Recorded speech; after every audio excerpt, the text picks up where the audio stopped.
सोबत आता श्यामसुंदर सोन्नर महाराज आहेत। श्यामसुंदर सोन्नर महाराज आक्षेप हा सुद्धा घेतला जातो की जे नास्तिक आहेत, जे डाव्या विचारांना मानतात किंवा आजपर्यंत ज्यांनी वारी करत ढुंकून सुद्धा बघितलेलं नाही, त्यांना अचानक वारी आठवू लागली, त्यांना आपण वारीत जावं असं वाटायला लागलं। म्हणून मग हिंदुत्ववादी असं म्हणतायत की तुम्ही तर देव मानत नव्हतात, मग अचानकपणे तुम्ही वारीमध्ये येऊन अशा प्रकारे त्याची मांडणी तुमच्या डाव्या विचारांची कशी काय करू शकलात? डाव्या विचाराला स्थान कुठे आहे? मला वाटतंय वारकरी संप्रदायाला कुठल्याही एका विचारामध्ये अडकवणं बरोबर नाही। वारकरी संप्रदाय हा सर्वांना बरोबर घेऊन चालणार आहे। हो, वारकरी संप्रदायाच्या मध्ये साथ घालतानाच आमचे महाराज म्हणतात की यारे यारे लहान थोर याती भलते नारी नर, लहान या थोर या, आणि तिथे येणाऱ्याचे गुण अवगुण आम्ही पाहत नाही। तुकाराम महाराज एका अभंगामध्ये सांगतात की आम्ही न देखू अवगुणा, पापी पवित्र शहाणा, अवघी रूपे तुझी देवा, आणि वंदे भावे करू सेवा। वारकऱ्यामध्ये दिंडीमध्ये येणाऱ्या प्रत्येक माणसाकडे आम्ही माऊली म्हणून पाहतो, त्यांना माऊली म्हणतो। अशा वेळेला तो कोणत्या मूळ विचाराचा आहे, त्याच्या इथे येण्याचा उद्देश काय, तो उद्देश जर आम्हाला त्या ठिकाणी स्पष्ट झाला की हे इथे काहीतरी वेगळं करण्यासाठी आलेले आहेत, तर त्याची तक्रार आमच्याकडे दिंडीमध्ये त्याची व्यवस्था आहे की आम्ही तिकडे संध्याकाळच्या समाज आरतीमध्ये करतो, आणि त्या समाज आरतीमध्ये जर तसं काही वाटलं तर त्याला वेगळं केलं जातं। आणि त्याच्यामुळे वारकरी संप्रदायामध्ये यायला मला वाटतं सकळाच येथे आहे अधिकार। महाराज म्हणत नाही की डाव्याने येऊ नये, उजव्याने येऊ नये, इकडच्याने येऊ नये, तिकडच्या, सकळाच येथे आहे अधिकार। कलियुगी उद्धार हरीच्या नामे, इथं सगळ्यांना येण्याचा अधिकार आहे। अशा प्रकारचं असल्यामुळं इथं सर्वांनी यावं। मात्र इथे येत असताना मला राजाभाऊ महाराज चोपदारांचं एक वाक्य फार आवडतं।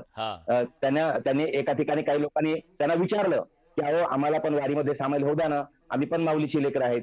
त्यावेळेला राजाभाऊ महाराजांनी सांगितलं एक वाक्य मला खूप आवडलेलं आहे। राजाभाऊ महाराज चोपदार आहेत, ज्ञानेश्वर महाराज दिंडीचे प्रमुख चोपदार। चोपदार महाराजांनी सांगितलं या 4 लाख वारकऱ्यांच्या मध्ये एकानेही मला विचारलं नाही की आम्हाला दिंडीमध्ये सहभागी होऊ द्या। हा तर एक आहे, तुम्ही दिंडीमध्ये सहभागी होत असताना वारकरी म्हणून सहभागी झालं पाहिजे। आणि मग मला असं वाटतंय की वारकरी संत विचार जो स्त्री पुरुष भेद मानत नाही, गरीब श्रीमंत भेद मानत नाही, उच्चवर्णीय नीचवर्णीय भेद मानत नाही, उच्च नीच काही नाही भगवंत इष्टे भाव भक्त जे कोण या, इथं भगवंतावर पांडुरंगावर जो समचरण दृष्टी विटेवरी साजेरी, सगळ्याकडे सारख्या नजरेने पाहणारा पांडुरंग आहे।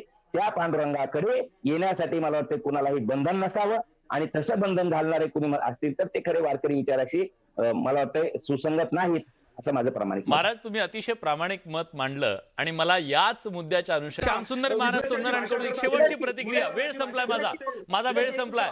महाराज सगळ्या राजकीय विचार आपापल्या त्यांना व्यासपीठ आहेत ना, सगळ्या राजकीय विचाराच्या व्यासपीठावर आपापल्या व्यासपीठावर आपल्या राजकीय भूमिका मांडाव्यात।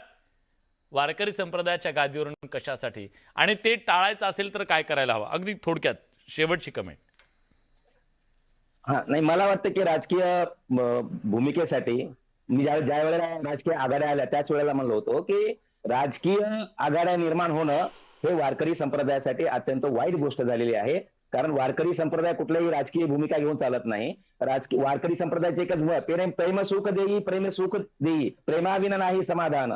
इथे भगवंताकडे जाताना सुद्धा आम्ही प्रेम मागतो, पण वारकरी संप्रदायातून प्रेमाची वाटणी व्हावी जगाकडे। मी या निमित्तानं सांगणार आहे, तुकाराम महाराज सांगतात मी तुम्हाला पूजेचं वर्म सांगतो। काय वर्म आहे? कोणाही जीवाचा नगडो मत्सर, वर्म सर्वेश्वर पूजनाचे। सर्वेश्वराच्या पूजनाचं वर्म काय असेल तर कोणत्याही जीवाचा मत्सर घडू नये। जे कोणत्याही जीवाचा मत्सर करत नसतील, कोणत्याही जातीचा मत्सर करत नसतील, कोणत्याही धर्माचा मत्सर करत नसतील, तर ते वारकरी आहेत असं मला वाटतं। आणि तुम्ही जे म्हणालात वारकरी संप्रदायाच्या त्या गादीवरून, पवित्र अशा त्या गादीवरून प्रेमाचं मागणं मागायला हवं, राजकीय मतांचं दान मागायला नको।